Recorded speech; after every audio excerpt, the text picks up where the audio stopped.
El tema que venimos trabajando hace varios días es el texto expositivo. Explicamos el concepto de texto expositivo relacionado con una función netamente informativa que aporta datos acerca de acontecimientos, teorías, descubrimientos, procesos, relaciones, conceptos, todo de manera objetiva. En estos tipos textuales predomina la explicación y que esta explicación trata de dirigir la atención del lector. ¿Dónde podemos encontrar estos tipos textuales? ¿Cuáles serían los soportes? Podemos encontrarlos, por ejemplo, en formato papel y también en formato online.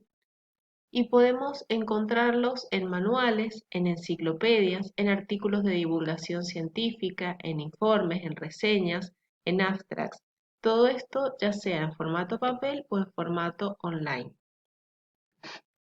Estos textos expositivos presentan una estructura o una superestructura, es decir, un molde, formado por tres elementos, la introducción o por tres categorías, la introducción, el desarrollo y la conclusión.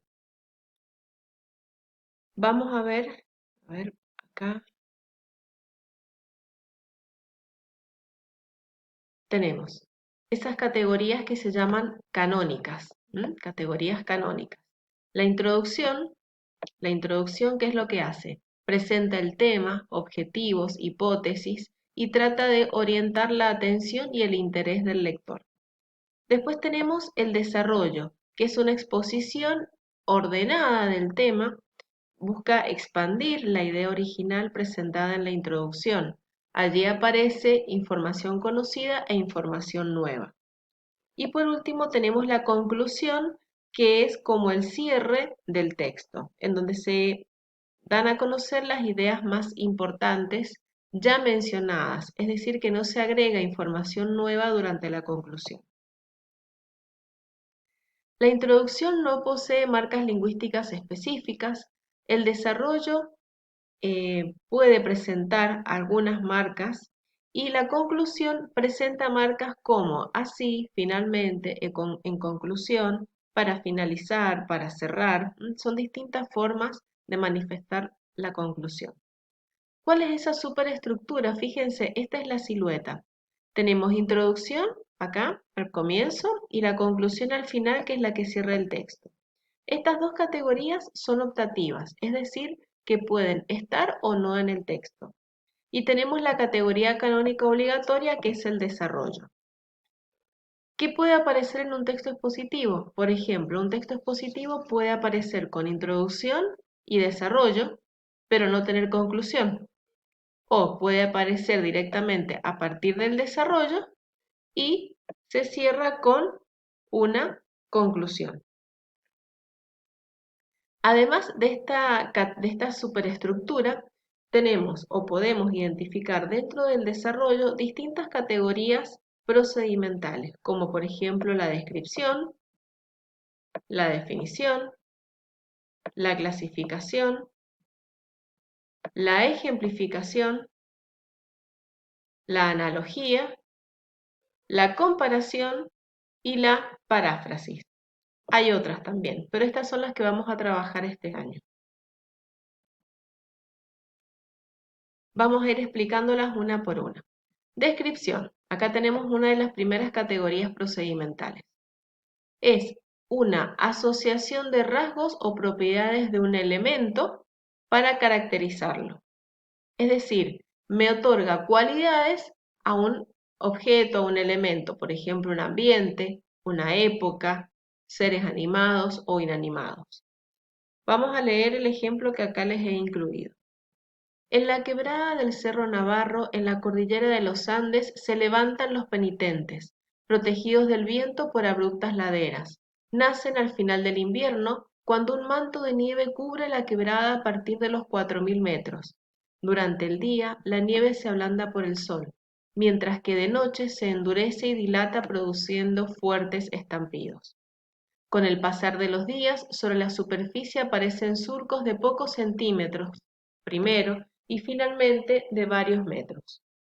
Estos surcos los separan y quedan inclinados en sentido este-oeste a causa del magnetismo de la Tierra.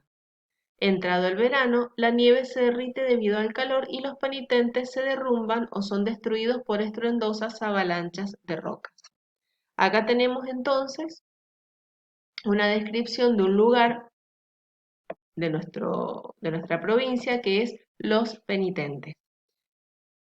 Se ha extraído de la revista Nueva, una revista que transmite textos expositivos o algunos artículos de divulgación científica también. Vamos a la definición. Otra categoría procedimental. ¿Qué es la definición? Es la descripción del significado de un término, de un vocablo o de una realidad que éste designa. Por ejemplo, un volcán es, por lo general, una montaña cónica, cuya cima tiene una abertura llamada cráter que se comunica por medio de una chimenea con un depósito de materia en estado de fusión, magma, situado en la zona de los silicatos de la Tierra. Es una definición extraída de un manual de geografía. Fíjense cómo comienza la definición, por este verbo, es. ¿Sí? Entonces, la mayoría de las definiciones van a usar este tipo de verbo, porque responde la definición a la pregunta ¿qué es? ¿Qué es un volcán? Entonces, un volcán es, por lo general, una montaña cónica, etc. Generalmente, la definición viene acompañada de una descripción, suelen estar unidas. Después tenemos la clasificación. ¿Qué es clasificar? Clasificar es dividir. Entonces, la clasificación implica una división. Mediante este procedimiento, las partes se agrupan en conjuntos llamados clases, especies o géneros, atendiendo a sus rasgos o propiedades de similitud. Por ejemplo, para clasificar los árboles, de acuerdo con su valor de finalidad, con un valor de finalidad, se distinguen tres categorías. Árboles forestales, que son los que constituyen los bosques y se cultivan únicamente por el valor de su madera. Árboles frutales, entre los que figuran los cultivados por los frutos comestibles que proporcionan. Y en fin, árboles ornamentales, que son los que ofrecen un interés estético individual o de masa. Entonces, tenemos una clasificación en los distintos tipos de árboles forestales, frutales y ornamentales, es decir, que hemos dividido la categoría de árboles en tres. Después tenemos la comparación-contraste. Una comparación es una confrontación entre semejanzas y diferencias que hay o que puede haber entre dos o más objetos. Por ejemplo, la diferencia entre ciencia y técnica se basa en que la primera, es decir, esta, en que la primera busca descubrir leyes a fin de comprender la realidad íntegra, mientras que la segunda se propone controlar ciertos sectores de aquella con ayuda de conocimientos científicos. Tanto una como otra parten de problemas, pero los de la primera son cognoscitivos, en tanto que los técnicos son prácticos.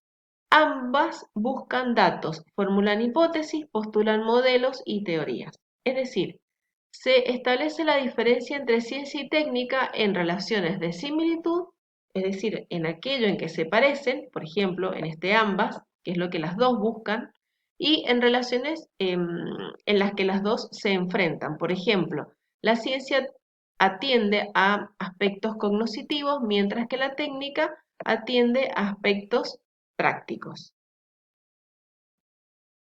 Vamos a la ejemplificación. Una ejemplificación es un caso concreto. Entonces, es la comprobación de conceptos o afirmaciones generales a través de hechos o datos particulares para poder aclararlos y ampliarlos. Por ejemplo, uno de los elementos que caracterizan nuestras relaciones cotidianas en las conversaciones, en los dichos, en muchos de nuestros recuerdos es la hipérbole, entendida como exageración. Detengámonos a modo de ejemplo en las expresiones casi me desmayo del susto o más rápido que una liebre.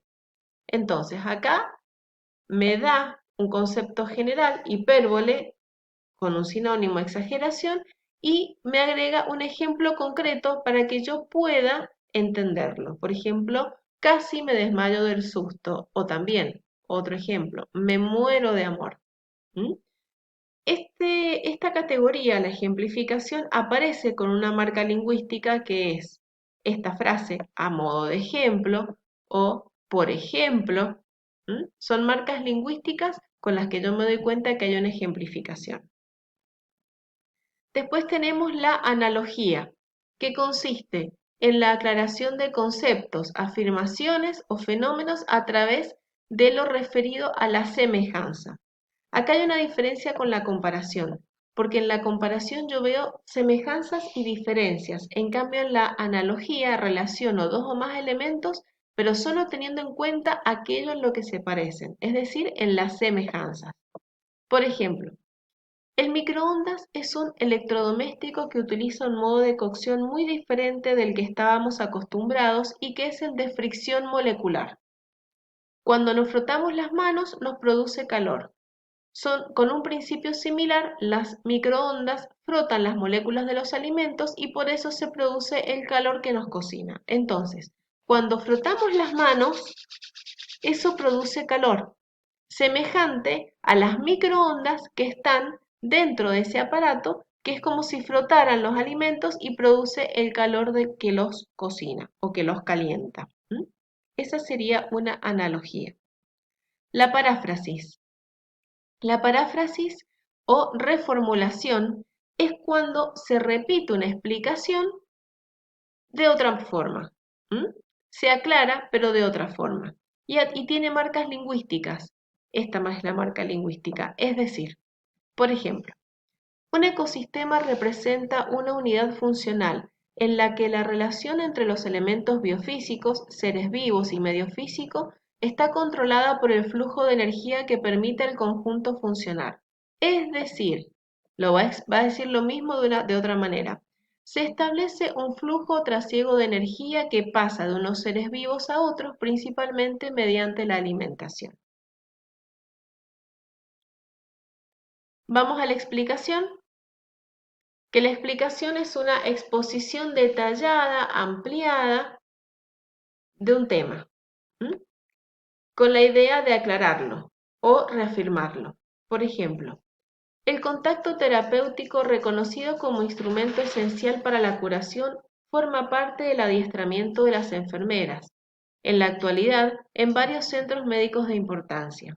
Se lo emplea para aliviar el dolor, la depresión y la ansiedad, para acrecentar en los pacientes la voluntad de vivir, para ayudar a los bebés prematuros que se han visto privados de contacto en sus incubadoras a crecer y fortalecerse.